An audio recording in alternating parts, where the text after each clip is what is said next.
ঢাকা মহানগরী, টঙ্গী, কেরানীগঞ্জ, সাভার ও নারায়ণগঞ্জ নিয়ে ভারতের নয়াদিল্লির মতো ক্যাপিটাল সিটি গভর্নমেন্ট গঠনের সুপারিশ করেছে জনপ্রশাসন সংস্কার কমিশন।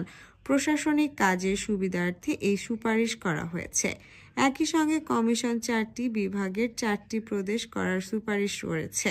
এছাড়া মন্ত্রণালয় ও অধিদপ্তরের সংখ্যা কমানোর সুপারিশ করেছে কমিশন। সুপারিশ মন্ত্রণালয় 25টি ও অধিদপ্তর 44টি করার প্রস্তাব রয়েছে। পাশাপাশি জেলা প্রশাসকের নাম পরিবর্তনের সুপারিশ করেছে কমিশন। সুপারিশে জেলা ম্যাজিস্ট্রেট ও জেলা কমিশনারের নামে প্রস্তাব করা হয়েছে। বুধবার রাষ্ট্রীয় অতিথি ভবন যমুনার সামনে এক সংবাদ ব্রিফিংয়ে এসব তথ্য জানান প্রধান উপদেষ্টার উপপ্রেস সচিব মোহাম্মদ আবুল কালাম আজাদ মজুমদার। এর আগে বুধবার রাষ্ট্রীয় অতিথি ভবন যমুনায় অন্তর্বর্তী সরকারের প্রধান উপদেষ্টা অধ্যাপক মোহাম্মদ ইউনূসের কাছে প্রতিবেদন জমা দেয় জনপ্রশাসন ও বিচার বিভাগ সংস্কার কমিশন।